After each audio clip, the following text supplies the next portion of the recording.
There is a tree in Northern California that nobody is allowed to find. Not because it is dangerous, not because it is sacred exactly, though some people would argue it is. It is off limits because it is the tallest living thing on Earth, and the last time someone posted a rough description of where to look, hundreds of people showed up within weeks and quietly began destroying the forest floor around it just by standing there. The tree is called Hyperion. It is 380 feet tall. And before we talk about what that means, I want you to sit with that number for just a moment, because we are very bad at imagining vertical distance.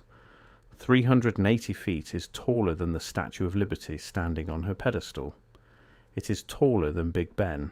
It is roughly the height of a 35-story skyscraper, except it grew that way 1 year at a time, beginning somewhere around the year 1300, when the Black Death was still a century away from reaching Europe. Hyperion is a coast redwood, and the story of how it was found, who found it, what they discovered when they got there, and what it took to keep it alive, that story is not what you think it is, because it is not really a story about a tree.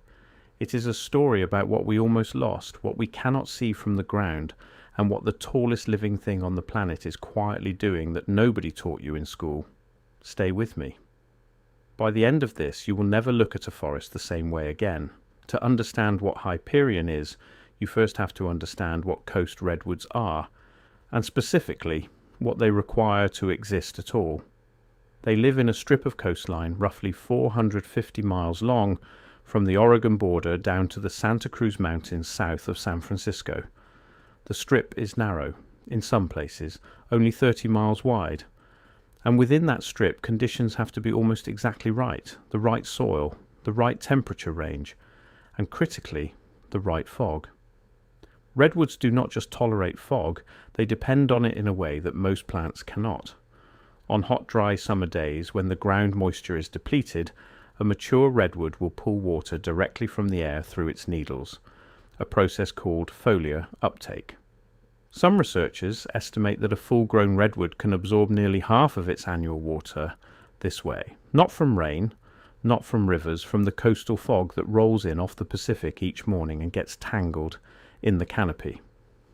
Remove the fog pattern, and the tree cannot survive, which is why you will never find a coast redwood thriving naturally anywhere else on Earth.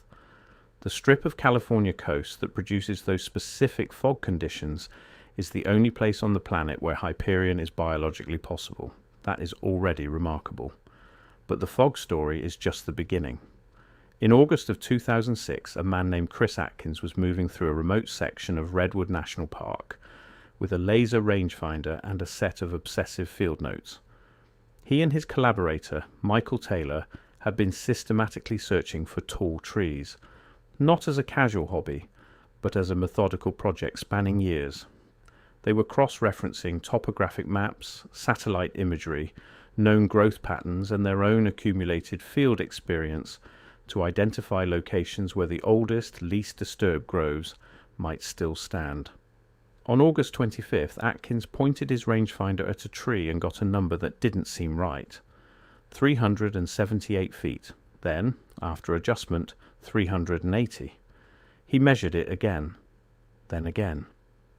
When the measurement was later officially verified, with researchers physically climbing the tree to confirm with a tape, the final number was 380.3 feet. It was not just the tallest tree anyone had found that season. It was the tallest living tree ever recorded in human history. They named it Hyperion, after the Titan from Greek mythology, the one who held up the sky.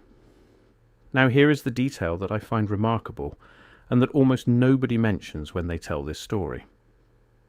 The section of forest where Hyperion stands, the grove that surrounds it, was nearly logged. In the 1970s, it was slated for clear-cutting by a timber company. The land was sold, equipment was arranged, permits were filed.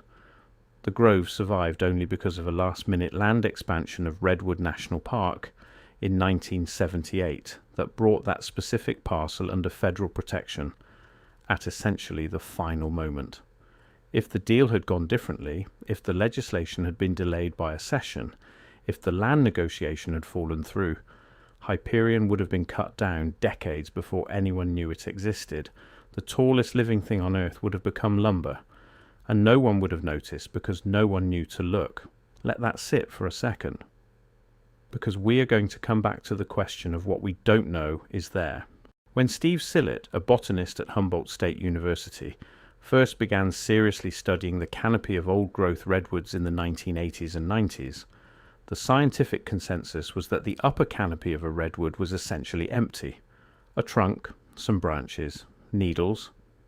The interesting biology was on the ground. Sillett disagreed, and eventually he climbed up to prove it. What he found changed the field. Over centuries, the branches of a mature redwood accumulate debris, fallen needles, decomposing bark, wind-blown organic material. This material compacts over time. It does not fall. The roughness of the bark catches it, the branches hold it, and decade by decade it builds into a layer of soil suspended hundreds of feet in the air. Sillett found soil mats on redwood branches that were 3 feet deep, 3 feet of forest floor floating in the sky. And in that soil, life had moved in. Ferns, huckleberry bushes, earthworms, multiple species of salamander that had never touched the ground, copepods, tiny crustaceans living in pools of water that collected in the hollows of branches, flying squirrels nesting in cavities, entire communities of invertebrates completing full life cycles without ever descending. The canopy of a single old-growth redwood is not part of the forest. It is a forest above the forest, a separate ecosystem suspended, and it had gone almost entirely undocumented until someone thought to climb up and look. Here is the implication that I want you to hold on to. If the canopy world was invisible to us until the 1990s, if an entire ecosystem was living directly above our heads for thousands of years and we simply hadn't looked, then the question isn't just what else we've missed in the redwoods. The question is what else we've missed everywhere. But that's not even the strangest part of the Hyperion story. Because when researchers finally climbed Hyperion itself, they found something at the very top that no one expected. The crown of Hyperion, the pine, the uppermost reaches, the growing tip that has been reaching toward light for 600 years, shows significant woodpecker damage. Not minor pecking, substantial excavation, cavities carved by birds into the topmost wood, compromising the structural integrity of the very tip that determines how tall the tree can grow. What this means, according to researchers who have studied the site, is that Hyperion has been constrained. The birds found it before the measuring tape did, and they slowed it down. Without that damage, the tree might have reached 390 feet, 400. Nobody knows the ceiling it could have hit in an undisturbed state.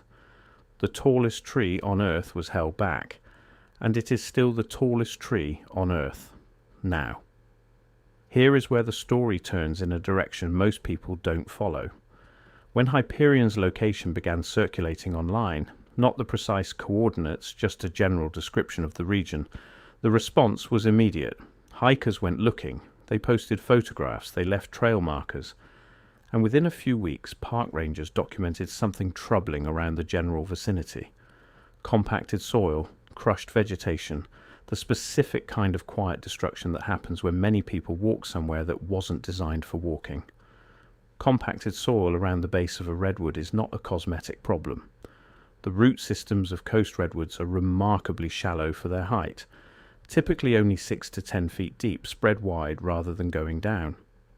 Those surface roots are the tree's lifeline. They are extraordinarily sensitive to pressure.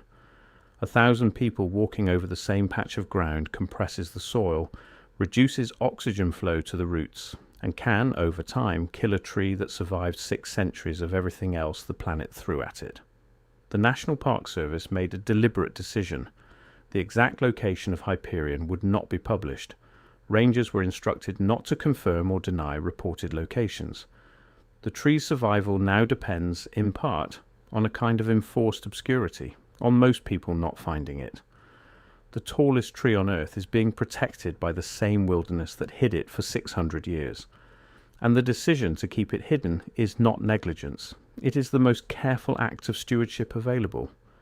There is a broader pattern here that I think deserves a moment. When old-growth redwoods were being logged in the 19th and early 20th centuries, the scale of what was removed was almost incomprehensible. At their peak, coast redwood forests covered somewhere between 2 and 2.5 million acres of the California coast. By the mid-20th century, roughly 95% of those forests were gone. What remained were fragments, protected pockets, hard-to-reach groves, places where the terrain made logging impractical. Hyperion's grove was one of those fragments, nearly taken, saved by policy at the last possible moment. The trees that are gone, the 95%, those are not just ecological losses in the abstract sense. Each of those trees was a building, an ecosystem, a centuries-long project of accumulation and community. Each one had its own soil garden suspended in the canopy, its own population of creatures that had never touched the ground, its own fog collection system drawing water from the Pacific air. We don't know what we lost because we didn't look before we cut it down. We didn't have the tools or the framework or the curiosity to climb up and see. By the time Sillett showed us what lived in the canopy, 95% of the canopy was already gone. This is not an argument for guilt. It is an argument for paying attention to what is still there, because we now know that what's still there contains more than we can see from the ground. Hyperion still grows. Slowly, the way redwoods grow, a few inches per year in its upper reaches, thickening at the trunk over decades. The ecosystem in its canopy continues to accumulate. The fog continues to move through its needles each morning. The woodpecker damage at the crown has not stopped it. It is, right now, today, the tallest living thing on the planet. And it is out there in a specific forest, in a specific grove, hidden from the map and from the tourist trail. Not because it is fragile in the way we usually think of fragile things, but because the act of finding it is, paradoxically, the thing most likely to harm it. The tree survived a logging company. It survived 6 centuries of California weather. It survived the reduction of its species to 5% of its original range. What it cannot survive, it turns out, is too many people deciding they need to stand next to it. There is something in that worth sitting with. We spent 200 years cutting these forests down because we underestimated what they were. And now the one tree we managed to protect from that, the tallest, the most significant, we protect by keeping it invisible. The forest hid it for 600 years. We are asking it to hide it for a little longer. Chris Atkins stood beneath it with a laser rangefinder in 2006 and got a number that didn't seem right. He measured again, and the number held. 380 feet, the sky above a forest that almost wasn't there. He named it after the Titan who held up the sky. And maybe that is the right name. Because Hyperion isn't just holding up the sky, it is holding up a question that we should be asking about every forest we have left. What is living up there that we haven't looked for yet? What is still hidden in what we thought we understood? The tallest tree on Earth was there the whole time, waiting. We just hadn't thought to measure.